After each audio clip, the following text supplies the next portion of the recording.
You're listening to the Patriot Nation Podcast.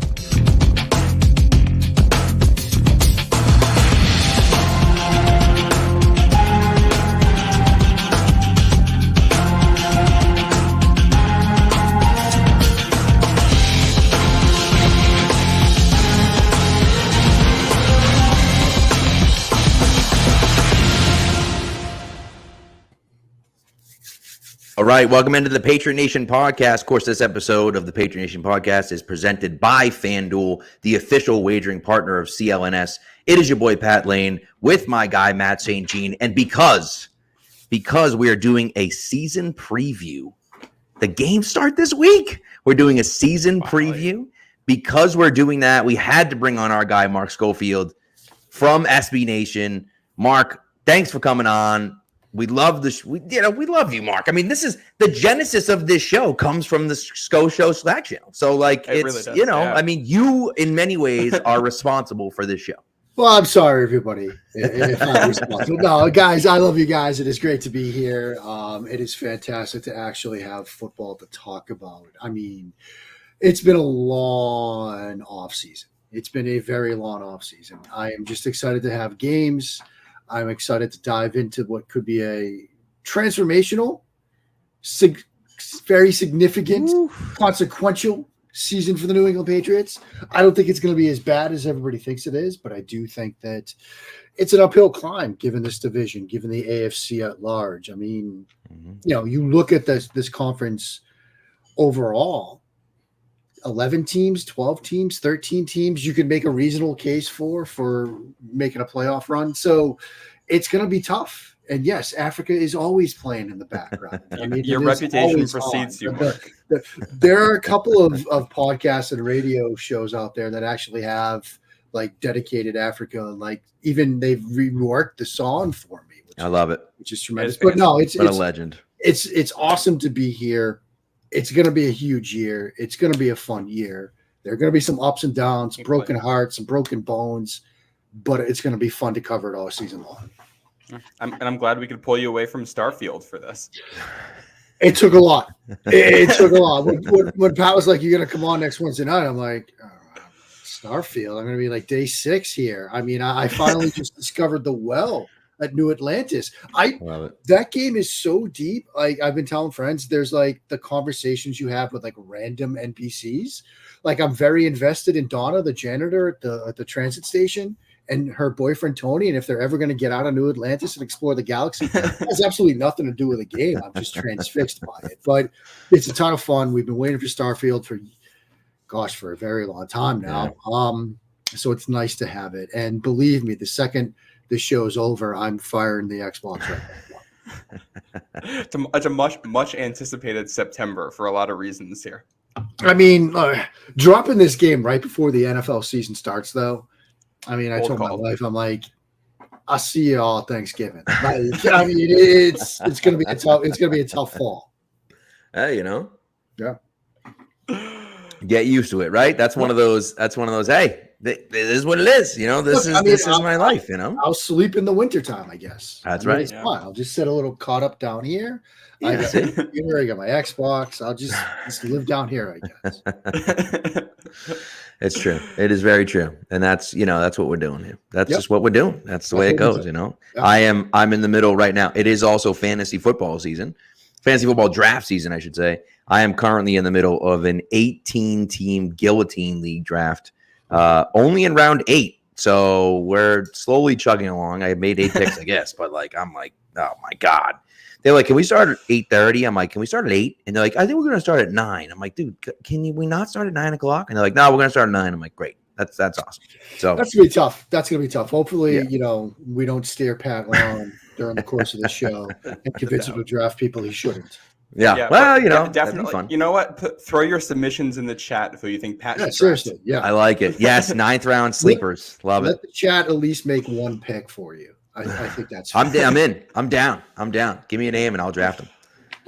So, all right, let's get into what we're really talking about today, and that is the New England Patriots, the 2023 New England Patriots. As Mark said, he expects them to surprise some people. I expect them to surprise some people as well. I think they're going to be better than a lot of people expect. Mark, let's start with you. I guess we start on the offense, right? I mean, that's really kind of what we got to look at as the offense. What do you see offensively for them happening? We all know what it looked like last year, right?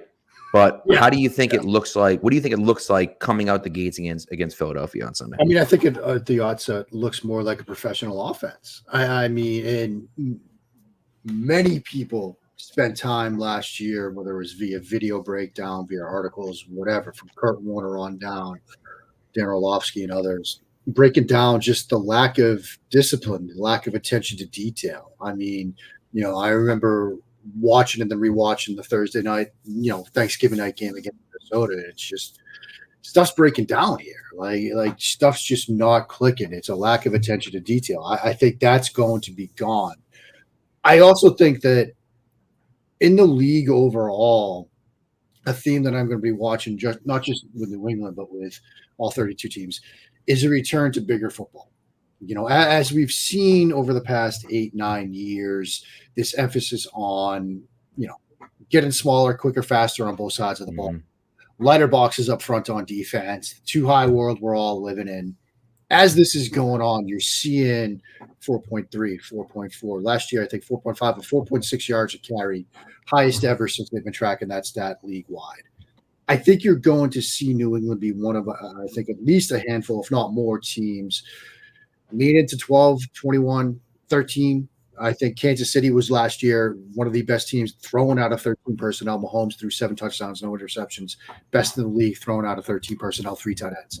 I think you're going to see a return to bigger personnel in New England, in Pittsburgh, and other organizations. And so I think you're going to see a lot of that. Obviously, there's reasons to connect those dots with New England and the Patriots, right? You add Mike Gesicki, you bring back Bill O'Brien. Obviously, 12 was a lot of what they did when he was here in his initial stint. And so I think it's going to look professional, number one. It's going to look bigger, number two. Will it work? I think that's the ultimate question. And I think the ultimate question facing the Patriots this year is, can the offense score enough points to help with the defense is what we going to do, what we think they're going to do, which is be very good. I mean, I think we can all sort of agree that this could be a very good defense. It's 2023. And does a very good defense translate to wins, or does it translate to close losses? In years past, very good defenses sometimes equals close losses. If things start to turn as they have been, scoring was down last year, maybe this is finally the year where good defense, competent offense is enough to surprise. Now, Mar, I have a question for you, because I have seen what you've seen about bigger personnel possibly being an advantage here. I have a hard time marrying that with what we actually see in some of the personnel for the Patriots, in that you only got 2 running backs on the 53-man roster. You got rid of everybody else. And the tight ends, your top 2 guys, who I think are the only guys we're sure are going to be active on game day, Farrah Brown just added to the 53. You got Hunter Henry, who's an all right blocker at points, and Mike Gesicki, who is, not really a blocker. So I think it's interesting, because it almost seems like they're going the other. They have the running backs who can be physical, but not necessarily the tight ends to back it up. No fullback on the roster. How do you see these things coming together? Yeah, and the thing is going to be with Gesicki, because he is in many ways a big slot, a big receiver in many ways. But the question becomes, how do defenses treat him? And I think if defenses decide that, look, we're still going to treat him in many ways like a tight end, that's going to obviously play to their advantage, because if they treat him like a tight end and they're more base personnel, 4-3-4 or 3-4-4, whatever it is, whatever the case might be, that will certainly work to their advantage. If they decide to treat him like he is a receiver and say, look, we're going to stay in dime, that might still be good enough, because I'd be confident at least that Gesicki can block a safety, can block a corner if need be. I remember being down at the Senior Bowl when he was down there and watching film of the practices that day with Kyle Krabs, Joe Marino, and a bunch of other people. And they had Mike Gesicki trying to do pass pro. And it's like, look, if you're lining up Mike Gesicki next to the tackle and asking him to do the pass pro more than 3 times a season, you're not doing your job as an offensive coordinator. Now, he can stock block a safety. He can do things like that. You can get him on the outside and trust him to block against corners. And so if defensive coordinators look at that we'll call it 12 personnel package, but they treat it like it's 11 and they stay light, you can get him in some favorable blocking matchups where you can then run the ball and force them to be wrong, because the whole idea about this personnel package is you force them to be wrong. They stay big, you can spread them out and throw. They stay light, you can get enough favorable matchups in the blocking game. The problem, though, when it comes to pass protection, is if there's problems at right tackle, if there's a weakness there, and that's where starting this week, defenses are going to focus their attention, and you start feeling like you've got to keep them in to at least help, or you've got to keep Henry and Gesicki or one or the other to chip and release, then it starts to take away from that ability, right? If they're big on defense, but you can't really exploit those matchups because instead of Mike Gesicki working against a safety or a linebacker, he's going to chip and he's delayed to get out because you can't get the right tackle spot blocked up. It takes away from what you're trying to do. And so ideally it works that they can get enough from the guys up front where they can create those mismatches in the pass game if they stay big, or they can at least create some opportunities, or they stay light. You get those guys blocking against corners and safeties and things like that. That's how it's hopefully going to look. Yeah. Whether it works in practice remains to be seen. Yeah, I agree. I mean, I couldn't agree more. Like that. I also do wonder, and Dick Dawson was talking about, 12 versus 21 personnel. And I don't know if you're going to get a ton of added protection with 12 personnel.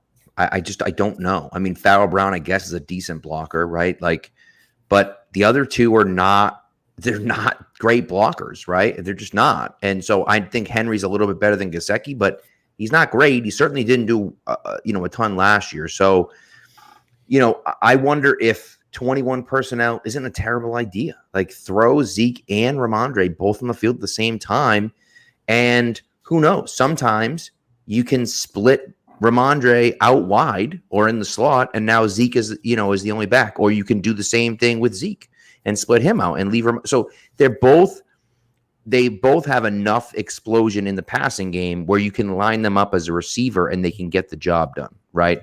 And so I think that and if they come in heavy with a box like that, where now you can say, hey, we're not going to run you, we're going to pass. And it looks like a run, but it's not, it's a pass. And so, I think that they have an opportunity to play with those types of things. I think you're right that Gesicki's more of a kind of that big slot, which I know people are, I guess I'd like you to explain it here, because I think people are asking, isn't that what Juju's doing? Right? Isn't that Juju's role? And so, like, where does Juju fit in? Where did Juju and Gesicki fit in? If they're on the field at the same time, what are they doing? Obviously, they're not doing the same thing, clearly, but what are they doing? Yeah, I mean, the thing about New England's offense over the years is that there is interchangeability amongst your slot, your Z. Like, you use them in similar roles, but they can, in years past, whether it's been Welker, whether it's been Edelman, and on down the line, there's interchangeability between the slot and the Z. Now with Gesicki and Schuster, Smith-Schuster, it's similar. One of those guys might be in the slot, one down, one of them might be in the slot, another down, and one of them might be then your sort of flanker, your off-ball guy. But you're going to have the ability to move them both around. And that's the thing about the slot and the flanker in this offense is you're going to be able to give them some two-way goes. You're going to be able to give them some movement pre-snap that's going to give them advantages against the defender across the line of scrimmage from that, number one. Number two, you might have more of a tell if it's Gesicki in the slot versus Smith-Schuster in terms of what they're doing schematically, right? If Gesicki's in the slot, you might see more run game stuff because he might be a tiny bit better of a blocker, tiny bit better than Smith-Schuster, but both would be asked to block in that role. But what you're trying to do is create mismatches for both of these players. If it's a situation where the defense stays big, then you might put Smith-Schuster inside, right? If they stay big, you take Smith-Schuster, you put him in the slot. Now, if they're in man, you've got a corner across from him, and you've got a bigger body, whether it's a linebacker, whether it's a strong safety out in the boundary with Gesicki. That's favorable in terms of running the ball, right? Now you've got somebody that's probably not used to fitting against the run, a corner type, trying to do that inside the box. And so these are the kinds of things that I'm going to be watching for. So having both of those guys on the field, it does a lot of things for the offense. It does a lot of things for Mac Jones Because think about that scenario. Just walk through. You see Juju Smith-Schuster in the slot, and you see a corner across from him that's typically on the outside. You know it's man coverage. And so it gives you that pre-snap indicator as well as a quarterback. And I'm always a huge fan of giving your quarterback as much information as humanly possible to expand that decision-making window from 3.2 seconds from snap to throw to 5, 6, 7, 8 seconds from pre-snap to throw. And so using those two guys in a sort of interchangeable role. I mean, think about the San Francisco 49ers, what they do with Debo and Christian McCaffrey, because you might see Debo in the slot and Christian in the backfield on first down. Mm-hmm. They might flip them 1 second down, but run the same exact play. But now Brock Purdy knows, okay, well, based on alignment, based on defensive alignment across the side of the ball, I know they're in man. I know they're in zone, or at least I have a pretty good idea of what they're doing. Now I know this is what I'm going to do once the ball is snapped. And so that's going to be a critical part of this as well, giving Mac Jones information before the ball is snapped. Yeah. When we talk about that, like the motion that you can do, which I think is going to be back this year, thankfully, that's, having a functional offense and some competency, being able to set that stuff up. You also look at the additions: Juju Smith-Schuster, Gesicki, Ezekiel Elliott, all guys who have histories with an RPO offense and being able to help with that stuff. I know Gesicki and Juju in particular have been very experienced with that. So how big of a role do you think the RPOs are actually going to play this year? Is this media hype before the season, or is this really going to be a significant? I think it's going to be significant. And I mean, we know that you try not to read too much into what you see in preseason games, but the fact that you were seeing RPO stuff anyway, it tells you that it's a core part of what they're going to do. Now, is it going to be 10%, 15%, 20%? I mean, I think that remains to be seen. But I think the fact of the matter is, at its core, the RPO design, it's a way to game the system in your favor as an offense, whether it's a box counter RPO where you're just getting to the line of scrimmage. Oh, they've got 6 guys in the box, we'll throw it. Oh, they've got 4 guys in the box, we're going to run it. Or if it's you're actually pulling and throwing based on the movement of a defender, which is how different is it really than running a post dig and reading what the safety does? You're isolating the defender, seeing what he does, and then doing the opposite, basically. And that's what an RPO, a read RPO like that is about. So in terms of percentages, I'd hope it's something like 25%, because let's not forget, Mac Jones was extremely comfortable, efficient when he was at Alabama at running the RPO game. And it wasn't just RPO throw slants. It was RPO throw deep at times. Like they were doing some third level RPO reads. And this year is about, I mean, people have asked me, what's a successful season look like for the Patriots? One where you don't feel like you have to draft a quarterback next year. I think that's step one. I mean, and you got to get the best version of Mac Jones you can this year. And if leaning into the RPO game gets you there, then you better do it. Yeah. Yeah. And I think when you look at the RPOs too, one of the things that has kind of come to mind for me, I know we've talked about the 21 personnel and how you use that. I feel like that's one thing where like RPOs can be a way to get Zeke and Ramondre doing things at the same time. Because, you don't have a mobile quarterback here. So you don't have the QB run threat on the RPO is something you can bring. So with 2 running backs on the field, you can kind of have the run threat to either side with one of the running backs. And I know like it's a play for Madden. I was looking up the other day, but you see it in playbooks too. You have both of the running back to either side of the quarterback and shotgun, run threat to one of them. The other one's going to motion out to the other side for a little screen pass. And you're just reading that. And I think that's the kind of thing. You can do that motion with any player, anybody you want to get in space. But I think, and getting Ramondre Stevenson in space is a good way to win football games. Absolutely. I mean, especially look, if you're going if you think of sort of the vertical stretch and the horizontal stretch, right, where you've got Ezekiel between the tackles on inside zone as your sort of vertical north-south stretch, and then Ramondre Stevenson working to the flats on a swing or, tear or travel motion, and then you're hitting them as your sort of horizontal stretch.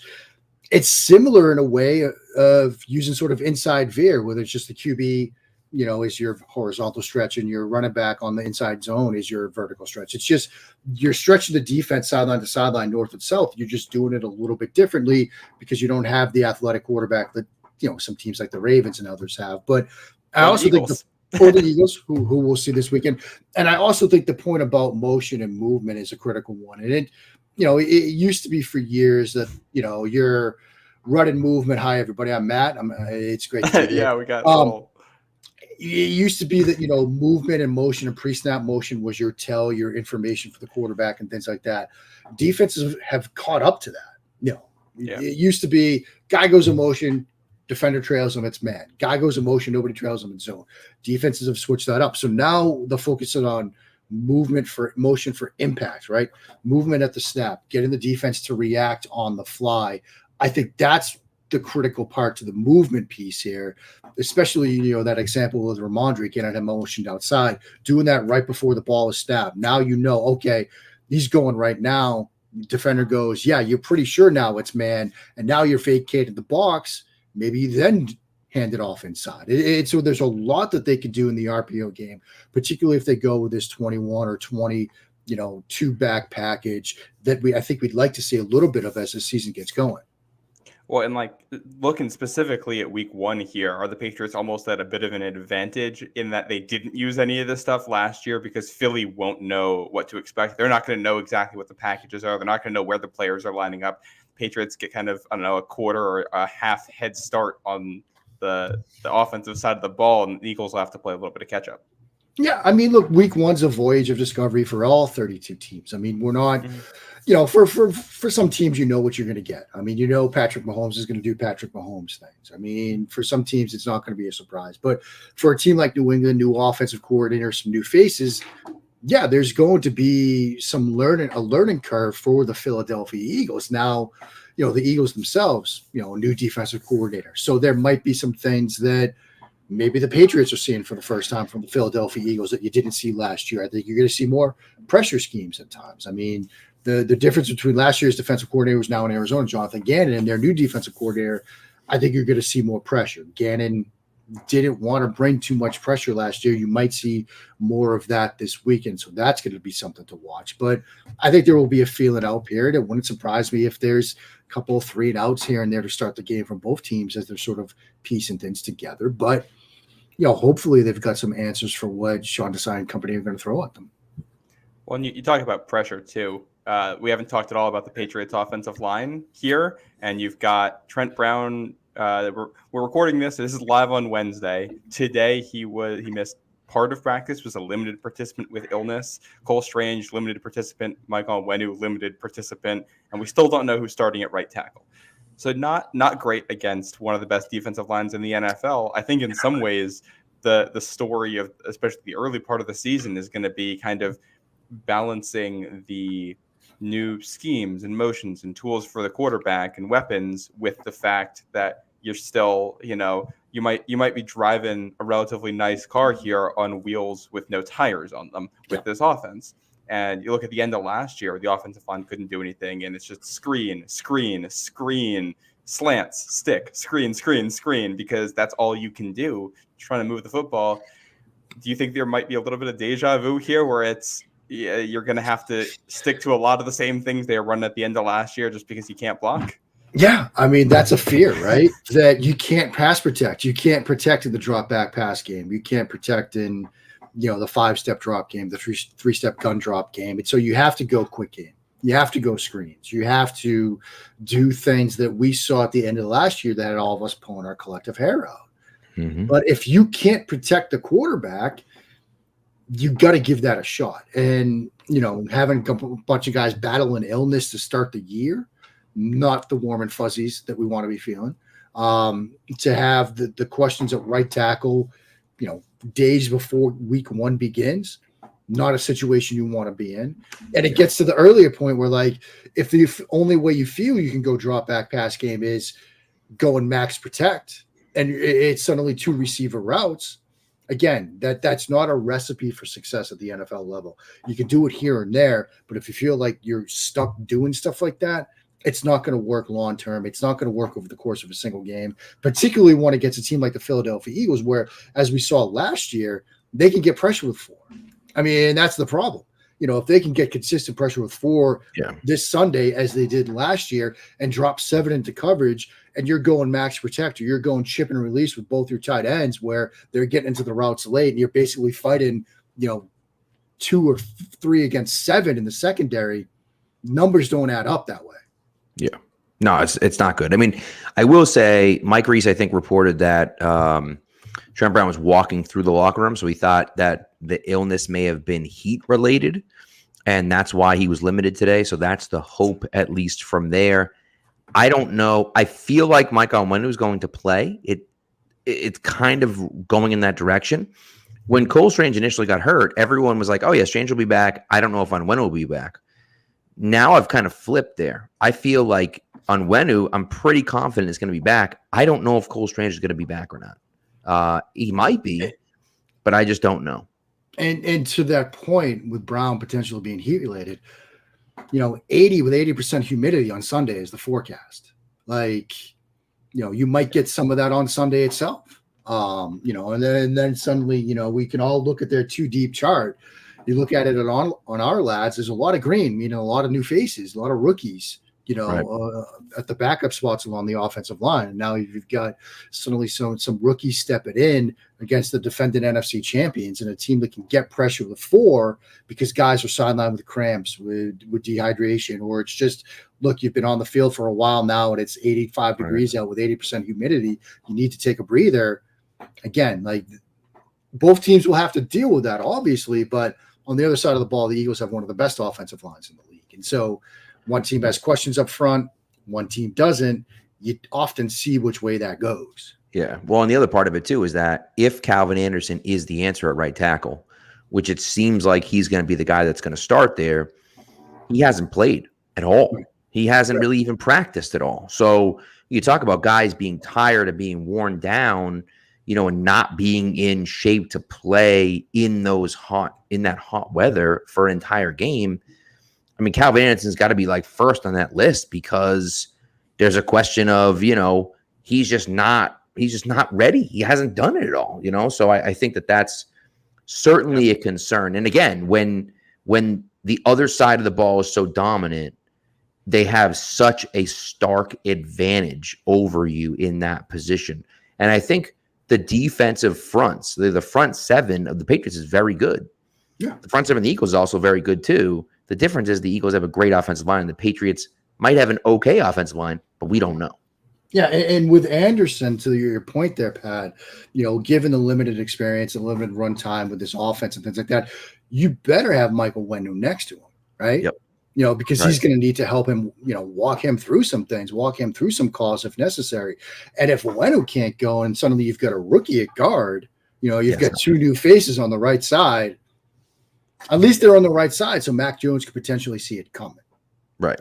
Yeah. That's a good point. Yeah. And this, leads you to the situation where the tight end has to stay in the block a little bit more. That hamstring. And it all sort of flows downhill.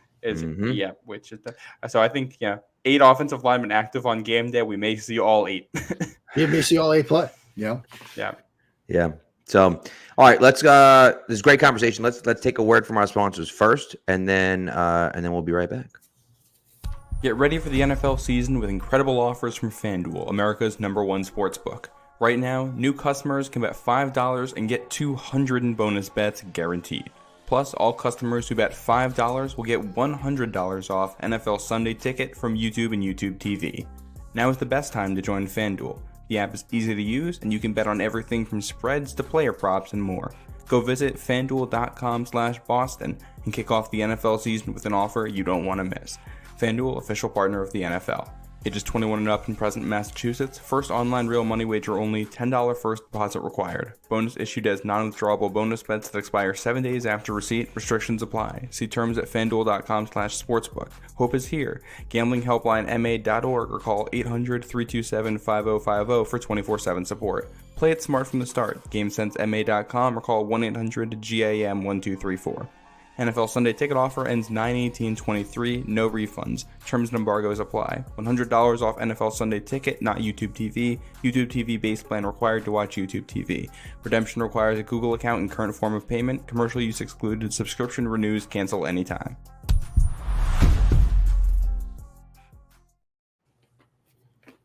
All right, we're back. And I apologize for me dropping out earlier. I got what was supposedly upgraded internet. I got allegedly right in the other room an extender for my Wi-Fi, and yet somehow my internet still dropped. So That was great. Extenders never work for me. They don't No. do that. Like I've tried Never. putting them around. It just never. I got to get me like one of those Google Mesh systems. Those are supposed to be. Yeah. We just moved into this apartment a month ago, and I made sure I was like, "Hey, we're getting the router as close to my office as we possibly can." Ours is like plugged in right here, so I'm directly into it. But the rest of the house, like the kids are trying to watch videos and stuff, and they're like, "I keep getting dropped off." I'm like, "Oh, that's a shame." Anyway, I got to go do work. I know, right? Yeah. Or play Starfield. Well, Dark Blue Gold's right about that here. The only solution is a very long cable to the router. He's right. Yeah. Yes. But that's like all the way on the other side of the house. You know what I mean? That's an extreme open up long some cable. walls and run a cord. Right. Which I mean, listen, I just did do a ton of renovation, hence being in the. I mean, there's nothing in the back. My parents were very nice and gave me a really cool Tom Brady picture to put in the background today, and I didn't know where everything was going to go, and I really didn't want to put a nail in this brand new wall. So I was like, well, you know, what are you going to do? So I'll use it later on. But anyways, Dark Gold had a good question here about the penalties up front. I hit show and then I hit hide. Do you think we'll be very penalty prone up front? And I think that's a good question, just because there's a lot of question marks about who's going to be the guy on the offensive line. And then the other part of it, not only that, but the other part of it is when you say, okay, fine, but now you look at the Eagles and how good their defensive line is. And now, so you start to really wonder, like, yeah, that might make sense that we will see a decent amount of penalties if that's the case. Yeah, I think it is a great question. And I think we probably will see, more than a handful of penalties up front as a result. I mean, if you're caught between giving up a clear sack and at least grabbing on and holding on for dear life and hoping it doesn't get called, you know what you're going to do. Right. The old adage, you could call holding on every play and things like that. And plus, again, it's week one. You might see some, false starts and things like that as guys get used to things as simple as the cadence, and what the cadence is like. Again, speaking of Anderson, if he is indeed the starter right tackle. And so, it's week one. You're going to see some mistakes. But again, as we've seen from Belichick and the Patriots in the past, like, they sometimes treat September as an extended training camp where you're trying to figure out your best units on both sides of the ball and things like that. You might see some mistakes. I think you'll see mistakes league-wide now get ironed out for each team over the course of the year, but you'll see some yellow on Sunday. Yeah. Hey, one reassuring thing for Pats fans: Calvin Anderson has one career penalty. So, about that? Yeah, right side. We should be hearing, holding number 76 on offense a little bit less this season than in the past couple of years. There you go. That would be nice. Yes, that would be nice. Yeah, no holding penalties. It was a false start. That's his only one in his career. Wow.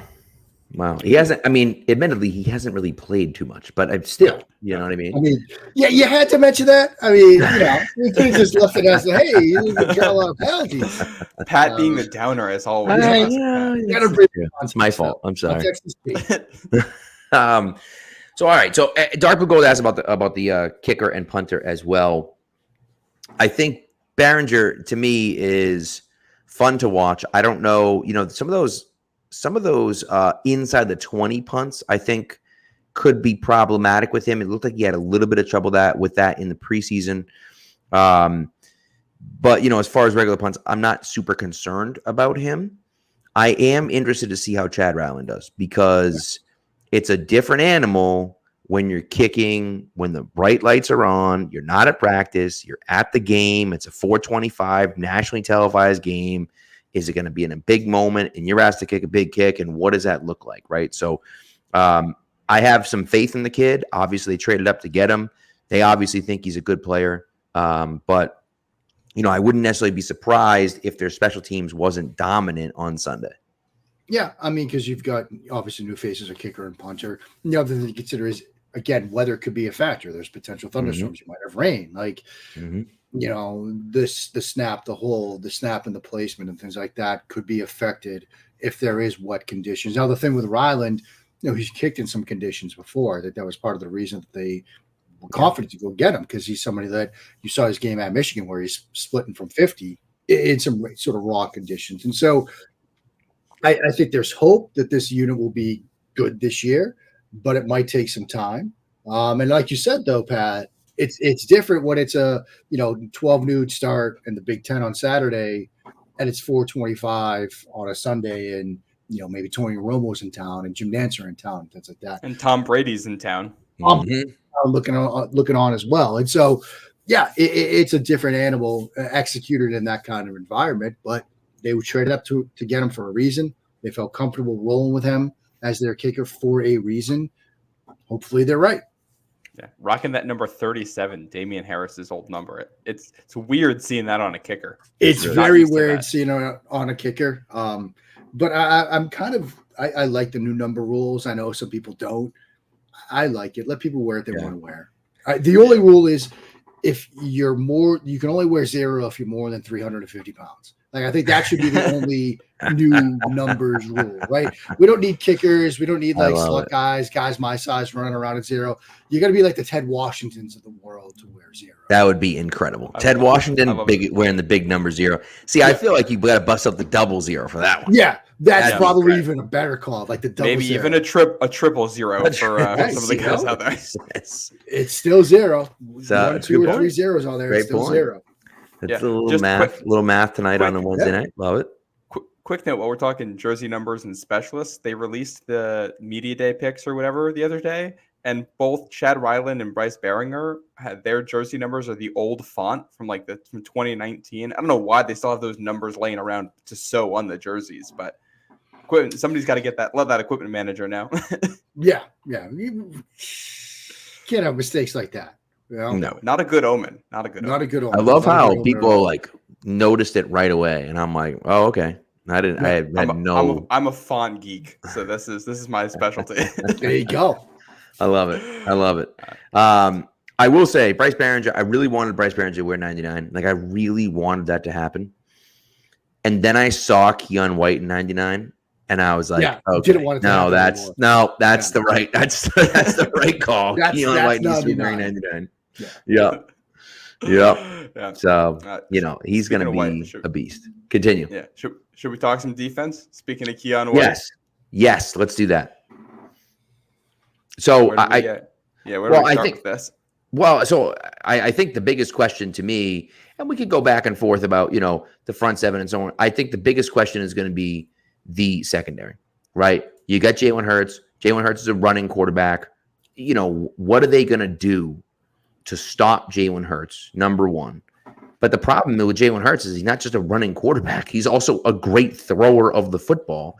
And he has 2 dynamic receivers and a very good tight end. And so you're going to have to – it's going to put that secondary to the test right away. You're going to need Jack Jones to play well. You're going to need Christian Gonzalez to play well in his first career game. Maybe going up against either Devontae Smith or A.J. Brown. It's not – that's a tough ask for anyone, never mind – a rookie. So I think that's going to be the biggest question mark for the Patriots. And of course, then you wonder, what does that defense really look like without Devin McCourty?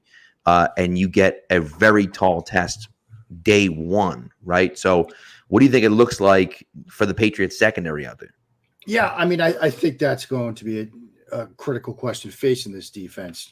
Perhaps the main question facing this defense season long is, what does the secondary look like? How does the secondary hold up? Because I think we can all sort of agree the front seven, that's no real worries going into the season with that group. It's more the secondary and what you're going to get. And I think this week, the first question is probably a philosophical one because of Jalen Hurts. Is this a man-heavy game or a zone-heavy game? Like, are you going to turn your back to Jalen Hurts, who's somebody that has shown over the years that if he sees grass, he's going to make you pay? Like, he has no problem pulling the ball down and running. And so are you going to play man and turn your backs to him, or are you going to play more zone, keep eyes on him? And then if you're playing zone, like, you're going to want to switch things up. You're going to want to try to confuse him. Okay, well, now you've got Christian Gonzalez, like, spitting coverage at the snap. You've got guys that are in new spots spitting coverages at the snap. You might get missed assignments. Might get missed rotations that way, leading to some big plays in the passing game because Hurts will make you pay for mistakes. If you stay in man, now you've got Gonzalez with either Brown or Devonta Smith in a one-on-one situation in your first game as a rookie against a quarterback who likes to attack man coverage, particularly downfield in the vertical passing game, where your safeties come into play. Again, that gets to the Devin McCourty situation. It's a tough challenge. it's a tough challenge. I think it's a week where you're going to throw everything you can at them. Like, you're going to want to do some man stuff. You're going to want to do some man match stuff. You're going to want to do some pure zone stuff, but spinning the safeties to the snap and trying to make Hurts take that extra second to sort of read things out and hope that you're all on the same page when it comes to spinning your coverage. You're going to want to keep eyes on him at times. You're going to want to spy him at times, on a 3rd and 6 situation. You don't want to give him, an easy shot to like break the pocket and pull it down and pick up a first down with his legs. And so it's a tough task defending this offense, because they've got a great offensive line. They can literally probably just line up in 11 personnel and just run zone and stretch and wear you down that way. You can hope your front can sort of play that to a stalemate because of the talent they have up front. But then it gets to that matchup, Jalen Hurts and those receivers and that tight end against the secondary. They're going to need to be at their best on Sunday if they're going to pull this out. 100%. Well, and I think Matt, I don't mean to interrupt you, Matt, but we're not going to talk about this. But Light Engine just said, did you see? This is the most Jets/Aaron Rodgers thing of all time. I haven't seen it. We're not going to discuss. But it says, did you see Aaron Rodgers talk about seeing a UFO and how it set alarms off at a nuclear power plant? I've been saying all offseason long that this Aaron Rodgers and the New York Jets thing goes one of two ways. It's either a spectacular success or spectacular failure. I don't see a middle ground. Right, there is. And the man's talking about UFOs, and he's going on astrology podcasts, and he's he had his hands on some Ayukasa this offseason. Like, it's gonna be fun to watch. And we say this as Patriots fans because, again, their schedule is not easy out of the gate. I mean, no. Bills, Cowboys, Pats, Chiefs, Yeah. Eagles. Like, they could go 2-2 out of the gate with that schedule, and it looks good on paper. But what does the back page of the New York Post look like if Aaron Rodgers and the Jets are 2-2? He's in the honeymoon Ayukasa phase with the New York media right now. It's a lot different if they're 2-2 or 3-3 come Halloween. That's correct. Well, and that's one of those too. I mean, if the offense isn't what you think it is, you could be 0-4 1 month into the season with that schedule. I don't think that's likely, but the back page of the New York Post and a pair of primetime home games, the most hyped Jets game since the Brett Favre era, possibly. Against easily. You got the reigning division champ and the reigning Super Bowl champ. You lose both of those in any non-competitive way, and this buy-in matters in the NFL. Look what happened with the Broncos last year. Quite so their first 8 games, 6 of which are against playoff teams a year ago. Okay, the other 2 are the Patriots and the Broncos at Denver, which is never an easy place to play. And by the way, those 2 teams seem to hate each other right now. Yep. Coaches do at least. So, at least the coaches do at least. And if we don't get a punch thrown during that game, I'm going to be sorely disappointed. I mean, somebody's got to throw some hands there. I mean, look. That's week 5, right? That's week 5. And if the Broncos look somewhat competent, I don't know what the Broncos' schedule looks like to start, but if they're somewhat competent and they're 2-2 heading into that, and the Jets are 1-3, and their only win is I'll say their only win is that Pats home game or something like that in that stretch. Like, all right, well, there's gonna be a lot of tensions there. A lot of tension there. And Sean Payton, after everything that happened this summer, would love to sort of drop them to 1-4. I mean, I'm just maybe it works. Yeah. Maybe it works, but there's a world where it doesn't. I'll tell you, where I live here in New York, we gotta move the car all the time. We got alternate side parking and all that. And every time I move the car, it's let me turn on some local sports talk radio and just listen to what's going on. And it's amazing every single time. It always lives up to the hype. They were asking. Well, it's that, but they're also the callers asking for permission to be excited about the team, and it's really funny. Well, because that's just it. Because in the back of their mind, they're like, "Is this Favre 2.0?" Right? Like, it never goes well for the Jets. And they know. I mean, they're Charlie Brown with the football. The NFL media is holding it in front of them right now, and they're like, "All right, fine, we're gonna get really excited because this is the time. We're gonna get to kick it." Yeah, I love it. All right, let's get back to the Patriots. So defensively, Matt, go ahead, Matt. Yep. Yeah, because I think one of the more interesting kind of storylines or matchups on Sunday with Goddard and Jalen Hurts, I think those are two guys who put a lot of stress in the middle of the field. Like, they'll occupy the safeties, not the linebackers, and confuse the heck out of them. And the second you overcommit there, they can beat you deep down the sidelines. So they're a matchup nightmare for everybody, but in some ways a real nightmare for the Pats because, they have a strength with being able to play against safeties that might actually be able to match how good the Patriots safety room is. They might be able to negate some of that advantage. On the flip side, Jalen Hurts didn't play this preseason, and it's a new offensive coordinator, and you're going on the road against one of the best defensive coaches of all time, and there might be inclement weather.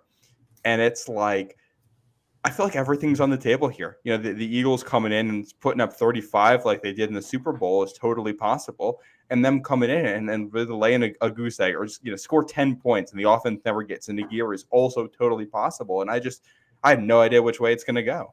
Yeah, I mean, if it turns into a slugfest somehow on Sunday, that could happen. I mean, I know, look, Brian Johnson is under a tremendous amount of pressure because he's inheriting that offensive line. He's inheriting a quarterback who took the leap last year and at one point this summer was the highest paid player in NFL history. Now, he was also in the room as part of that coaching staff as the quarterback's coach under Shane Steichen. So there is some familiarity, but he hasn't called plays in the NFL before, unless I'm missing something. And it's one thing to sort of put together a practice script, put together your first 10 for a game script. It's another thing to start reading and reacting and saying, okay, well, this is what Belichick is showing us. This is what we've got to do now.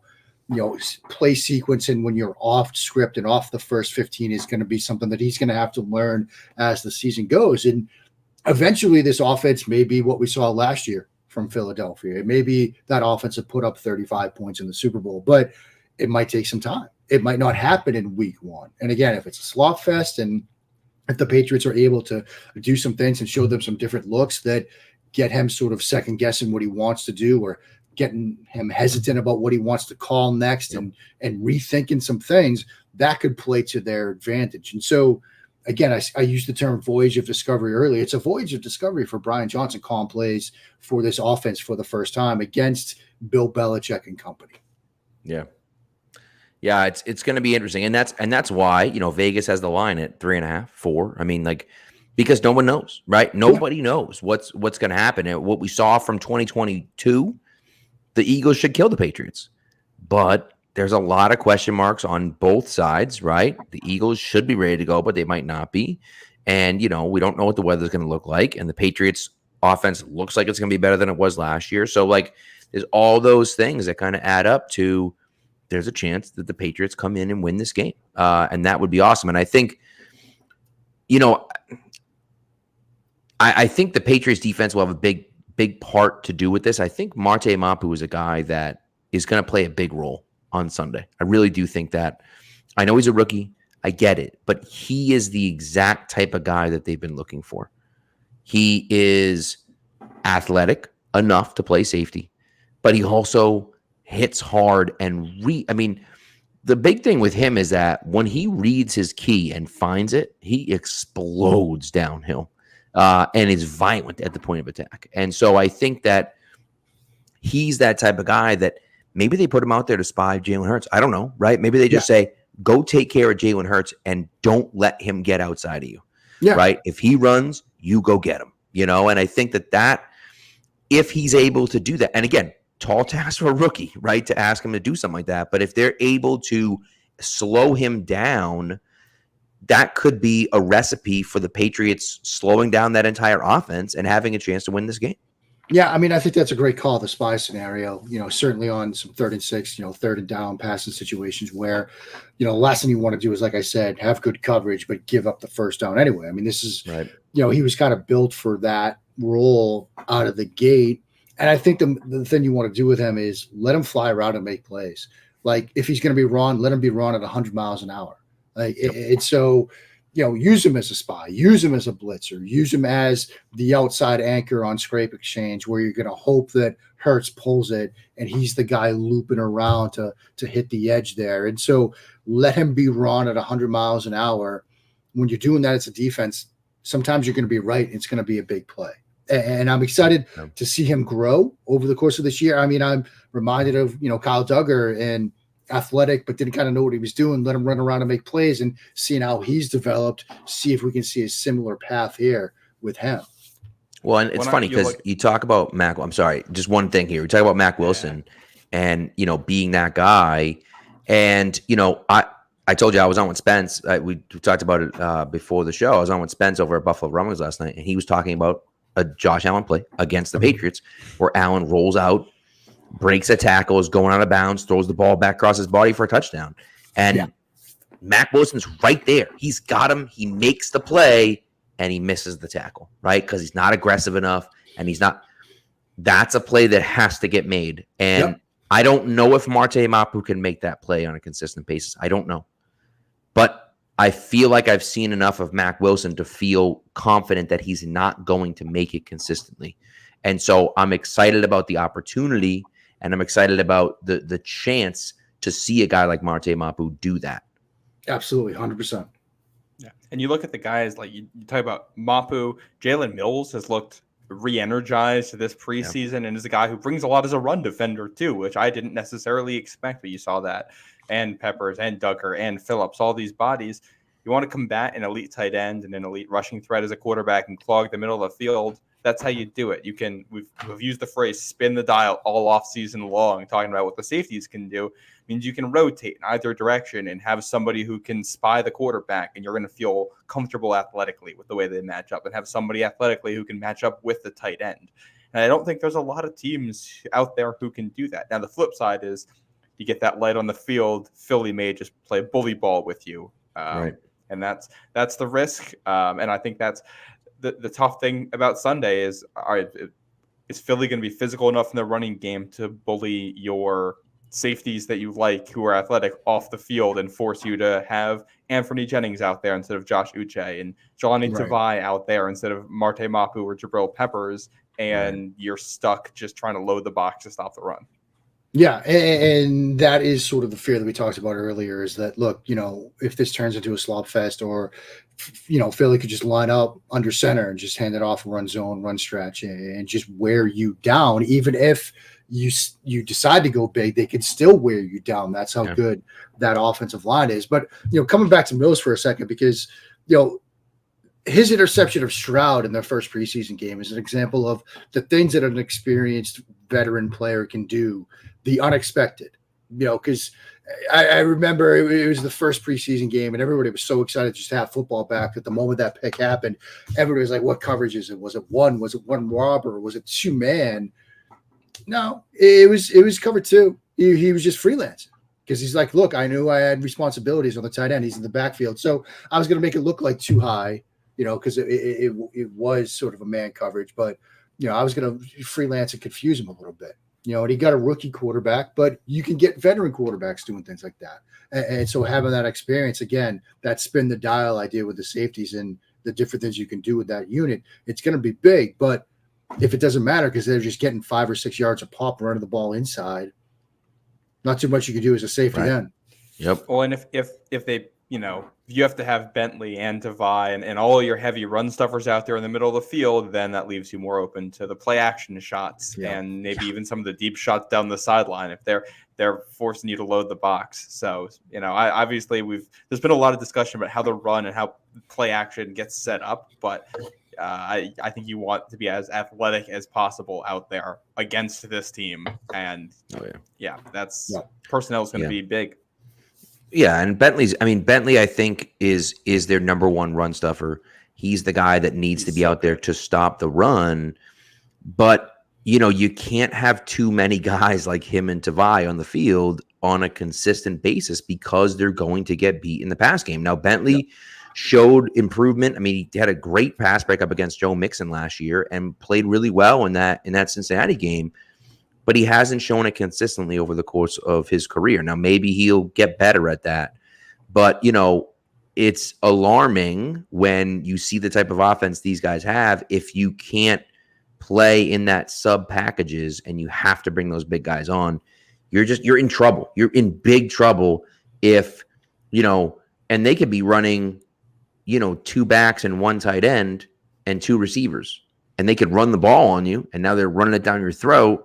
And it's like, well, the 2 receivers are A.J. Brown and Devonta Smith. Like, and the tight end is Dallas Goedert. So, like, they're a problem even when they're in a run set. They're a problem throwing the ball. And so that's part of the issue, is that you have to be able to stop the run with, Bentley can be on the field, but you really can't have Bentley and Tavai and Jennings on the field at the same time if you're thinking about, trying to stop the pass. Yeah, that's a tough ask. So, yeah. So, all right. So before we wrap up here, what's your prediction? We've kind of danced around it. What do you think is going to happen out there on Sunday, Mark? I mean, look, I think the Patriots have a chance to steal this game. I do. Philadelphia is the better team. We talked about their offensive line. The difference between the two offensive line. Sometimes games just come down to what you get up front. And Philly's got one of the best offensive lines in the National Football League. Patriots have some questions along the offensive line. We've talked about that. But look, they can find a way to steal this game. I mean, we talked about some of the questions that the Eagles face. Ultimately, I think it's close. I think the Patriots keep it to within a field goal. I think they cover. But I do think Philly finds a way to win it. I kind of feel the same way. I kind of feel the same way. And I know some people, but the thing is, though, 44-13, love it. That would be an impressive result. Philly comes in and they win this thing 24-21. Right.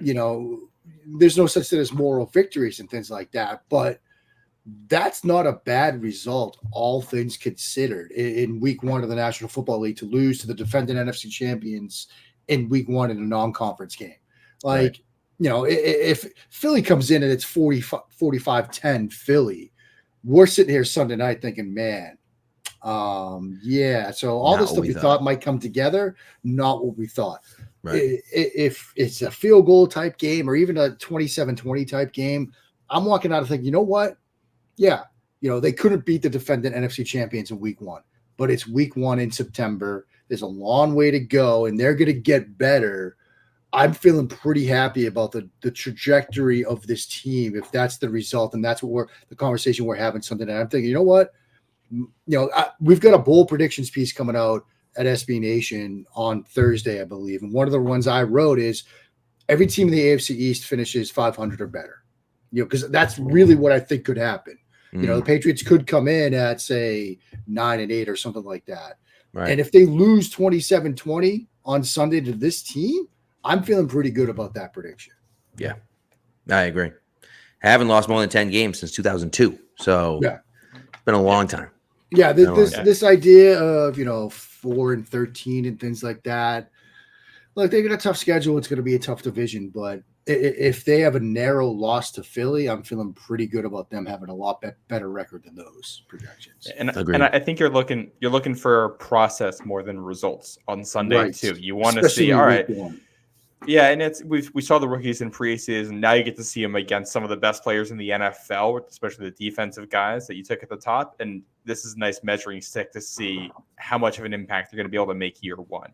And if any of those guys are making an impact week 1, you're going to feel good because they're going against some of the best players at their positions.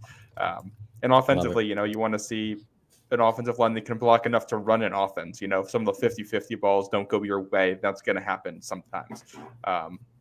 But just competency. Yeah, no, I agree. By the way, Robert, you will not be watching at 10 a.m. there. It's a 4:25 game, and I'm surprised it's not the national game. I'm really surprised. I know Robert lives in Arizona, I believe. I'm surprised it's not the 4th. Or does Robert live in? Yeah, he lives in Arizona, I'm pretty sure. But I'm surprised that's not the national if it isn't. So I thought Tony Romo was on the call, isn't he? He is. It is a national game, but I had actually just seen – shout out to 506sports.com. If anybody doesn't know that website, they put up the maps where you can see where every game is being broadcast. Yes. I think there's another game. Yeah, the Vegas and Broncos game is getting a lot of the West Coast. And also, you've got the Miami and Los Angeles Chargers game at the same time. True. This is an interesting map that first of all, 506, the NFL season doesn't start until you pull it up for the first time, that Wednesday of week 1. It's such a great website. I'm very intrigued by that, like Portland, Oregon pocket that's getting that Chargers. I guess that would probably be the Oregon Justin Herbert market. that they're getting that Yes. Dolphins Chargers game. That I guess that makes sense. But yeah, weird map. Makes sense. This is There it is. That's what it looks like. Yeah, Yeah. red's the Pats game, blue is Miami and the Chargers, green is Vegas and Denver. So that's on the CBS late slot on Sunday. That's who's going to be seeing it. I'm There you just go, look at excited that. because this is year one for me with DirecTV. Well, not DirecTV, YouTube TV Sunday ticket. Because There you go.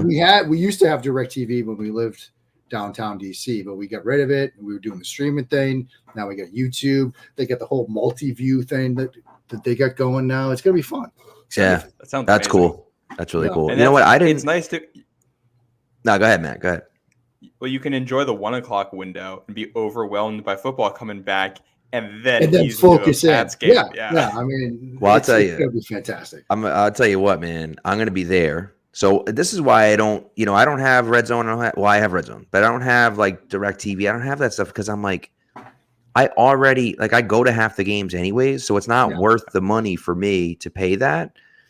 But I can't even tell you how excited I am about Tom Brady coming back. Like I think that's going to be so cool. And they're doing the ribbon cutting, I believe, tomorrow on Thursday. It's going to be really, really fun. And I think he's going to be back. It sounds like a ton of players are going to be back. I'm sure they're going to do something with him, in one of the luxury boxes or even in the lighthouse. I don't know. I have no idea, right? But they're going to do something, right? Like, is he going to be in the luxury box? Is he going to be up on the walkway up top? Like, I don't know. Is he going to be on the middle of the field? Like, I have no idea, but somehow he's going to be there somewhere and people are going to go absolutely insane. Like anytime he comes out, it's going to be insane. And all I want for them, all I'm asking them, and I assume they're going to do this, but all I'm asking them is that when he walks onto the field for the first time, they got to play Public Service Announcement because that's his song. Yes. As he walks on the field, you got to play. I mean, just so cool. And they did it when he came. They did it when he came out with Tampa. And you got to think they're going to do it again. Like it's going to be awesome. He's got to open the locker room doors, right? Maybe you kind of think so. I mean, he's got to do something like that, right? But see, now it's like they got all this new stuff. They just did all this thing. Like, is he going to be in one of those boxes somewhere or something? Or like, I don't even know if the lighthouse is open yet, but like, is he going to be like in the lighthouse or something or what? I don't know, but somehow he's going to be there pumping people up, whether it's, whether it's there or somewhere else. It's going to be, I can't wait. I'm so excited. Yeah. Well, and it's Light Engine brings this up too. Mac will feel kind of small in that game with Brady there. This is the thing that's tough too. We got a third-year quarterback they drafted in the first round, the new offensive coordinator facing the defending NFC champs, and all everybody's talking about is Tom Brady being back, which is fair. But you know what? But also, it's a weird position for Mac. You know what though? I think that's not a bad thing necessarily for him because all the eyes aren't on him; they're on Brady, and so he has the ability to go out and just play ball and not worry about anything else, And there's a lot of questions, of course, but like people are almost dismissing Mac, not necessarily people in the New England area, but people around the country are just basically dismissing Mac at this point. And he has the ability to kind of look at it and just say, hey, like whatever, like let's see what happens, and don't worry about what any of those guys saying. Just go out and play your game, Yeah. The flip absolutely. side, if Mac ruins Brady's return, then people are going to be very upset online after this game. I mean, if he plays garbage, fine, but so hopefully it doesn't come to that. Yes, you never know. Well, I tweeted out Brady just keeps talking about coming back for retirement. I know, I saw that. I was like, and I was like, well, you never know. Maybe he just suits up and he's running out, I mean, what would the reaction be if he suddenly sprints out of the locker room? You get that pads on. The building would explode. It would explode. Yeah. So wild. But anyways, all right, let's go. We got 2 segments left that we're gonna do. Actually, I don't even know if we're gonna get to the third one, but I guess we got 3 segments left. Sheesh. All right. First one is gonna be we're doing prop bets this year, and they are exclusively on FanDuel prop bets. So Matt and I are gonna have a little competition all year long. We will tell you what's gonna happen at the end of the season yet, but don't worry about that just now. But Matt and I are gonna have a little competition going on. We have 2 prop bets per game. Okay. And so we'll read them off. Mark, did you come up with two? I don't know if you wanted to or not. Let's see. I don't know if I've got DraftKings up. I can come up with some. Don't worry. Okay. All right. Yeah. So I will go. I'll go first, and I don't. I might be breaking a rule here because the podcast doesn't come out till Friday, but it is Wednesday night, and so I'm going with a prop bet from Thursday. So if you're live right now, one of the 84 people watching, you can go on FanDuel and throw this in right now. Jared Goff over 256.5 passing yards. I mean, if Jared Goff doesn't hit 257 passing yards, like what are we doing here, man? It's going to be an absolute nightmare of a game for everyone involved. I think that is a really, really safe over for me. I like that one. See, I thought this was just for the Pats game. So mine are both Pats ones. That's okay. That's all right. We're starting that way. But my first one leading off here, which I think I was going to take anyway. And I'm going to have an article on Pat's Pulpit also with some bets, and this one's going to be in there too. Right now, Ezekiel Elliott anytime touchdown score is plus 230 on FanDuel. It's going to be the Patriots goal line back. And at plus 230, you can, bet that a couple of weeks in a row, and he's going to get it once, and you're going to make some money back on it. So I really like that Ezekiel Elliott one. I like that. It's a good one. That's a good one. Mark, you got one over there? I do. First one I'm looking at, Washington against Arizona. You got the Cardinals coming east. Washington is going to be able to take care of business, I think, against an Arizona Cardinals roster. We don't expect to be too good. They're already being linked with Caleb Williams. Yeah. Now, I've got DraftKings, but team total touchdowns for Washington, the over is 2.5 at plus 100. I'm taking that. Oh, they are going to score early and often, I think. And yes, it's Sam Howell and company. I think that Arizona team is going to be bad. And I think Sam Howell is going to light things up this year a little bit. I think he's going to be pretty good. Yeah. I think so. Yeah. I just don't, with how bad the Washington franchise has been and how bad the Cardinals franchise is. I don't want to touch that game. So energized now. It's a new organization. First you're gonna see it being down here. Like 106.7 The Fan had a Burgundy and Sold party the day that sale went through, near Nationals Park, and it was packed wall to wall people. Like the excitement down here that Snyder is gone, that team could go 2-15. It'd be the best 2-15 record in Washington football history. I agree. All right, my second one is similar to yours, Matt. I have Jamal Williams with an anytime TD. It's not great odds, but it doesn't matter. Jamal Williams is the number one back in New Orleans. They have a pretty good matchup this week, and he had 97 touchdowns last year. Like he's going to score a touchdown week one. I like that. Right. That's a good pick right there. 97 might be a little bit of a hyperbole, but you get the idea. Yeah. All right. I found the non-Pats one to throw in the mix here that I like. Okay. We got a week one matchup here with a team that I think has gotten a little bit overhyped, and that's the New York Giants, especially that defense. I'm not sure how much I trust it. I'm taking the over on CeeDee Lamb receiving yards. It's at 74.5 right now. Give me that. Cowboys coming into New York and throwing all over the Giants. Dak lighting it up. I think we're going to see that happen. I like it. So for me, my other one, going kind of long here. Zay Flowers, first touchdown scorer for the Baltimore Ravens against the Houston Texans at plus 1,000. I like over that. At DraftKings. Houston's going to be better, I think, than people expect, but I have high hopes for this Baltimore offense. And I think Zay Flowers is going to be a huge part of their passing game. They're going to be throwing it a ton, especially against Houston Texans, I think, who are going to be thin in the secondary. It's, plus 1,000, but I kind of like it. Yeah, that's fine. I mean, we plus 1,000 is just good enough, Go ahead, horizontal vertical stretch. The Ravens this year, Mark Andrews and Lamar vertically, Odell and Zay Flowers horizontally. It works. I think that team's going to be really good this year. That offense is going to be super fun. I love it. Yeah. I love it. Yeah. That's good. I like that one. All right. So you want to do trivia first and then this week in sports history, or this week in sports history and then trivia? Yeah, let's do this. So all right. Mark. We're gonna let Mark play too. Yes.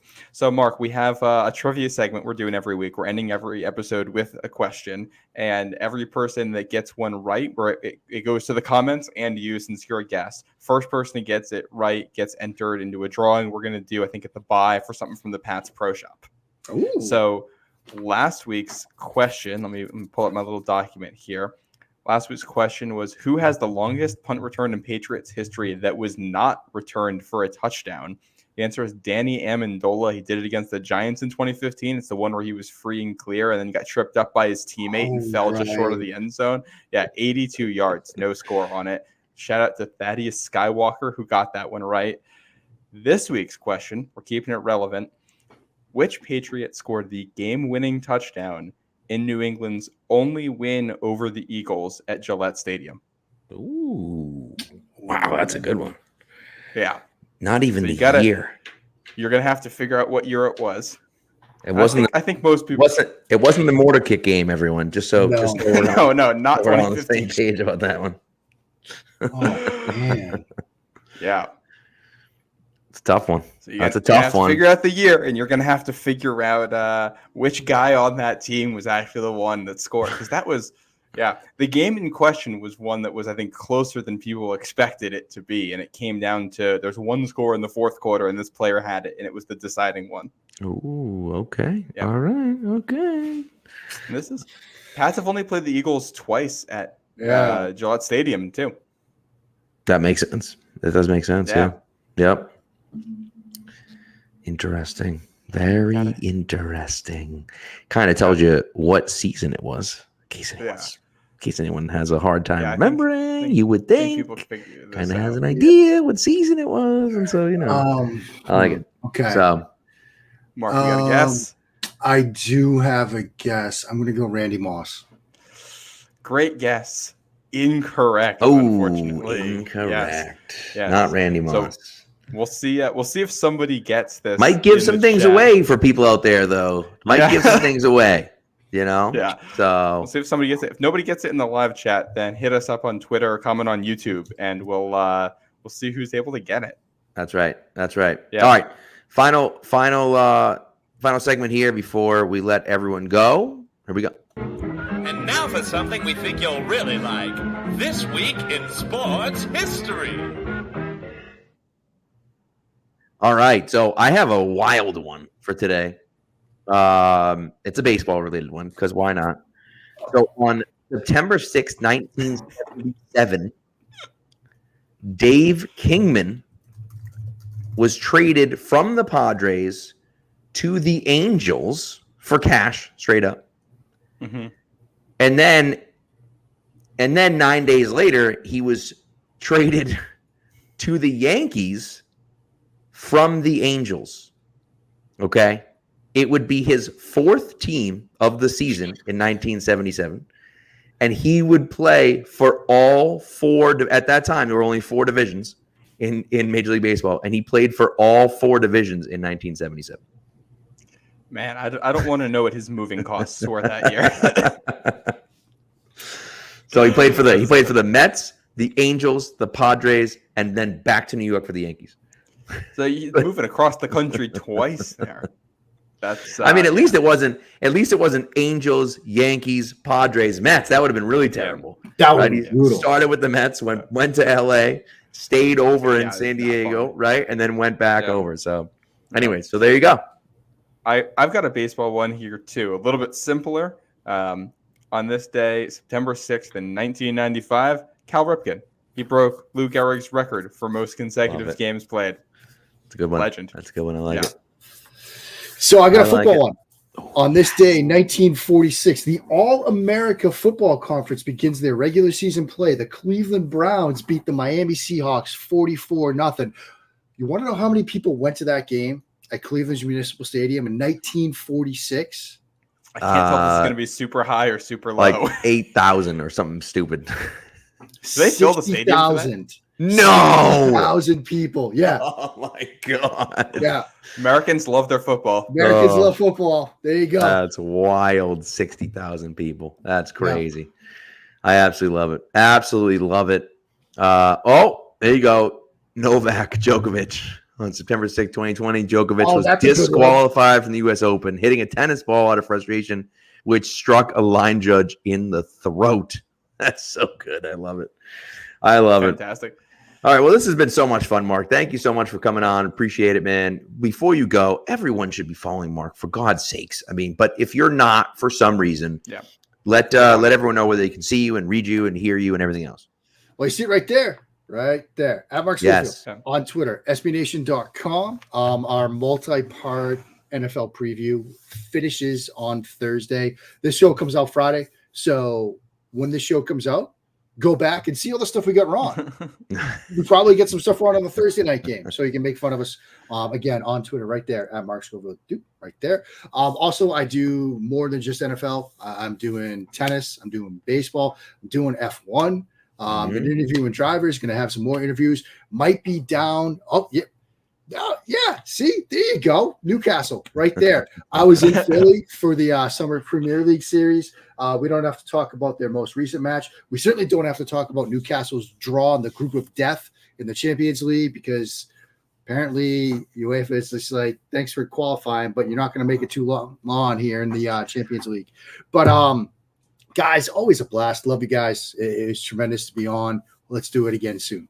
Absolutely. You know, when I blew that intro, because I should have said, give everyone the cavalcade of places to follow you. And I completely blew it. There's no cavalcade anymore. It's just nation. The cavalcade is no more. It's made life easy. It certainly made tax season easy too. I would imagine. Yes, that's true. A lot easier now. That is very true. A less stressful April. Yes. Exactly. Yes, exactly. So, all right. Well, thank you, Mark. Thank you, Matt. Thank you, everyone in the chat. We appreciate you guys. And there's actually, the next time we speak to you, it is going to be an instant reaction from an actual regular season game. Get excited. Sunday night. Get excited. Yeah, it's going to be Sunday fantastic. night. Take care, guys.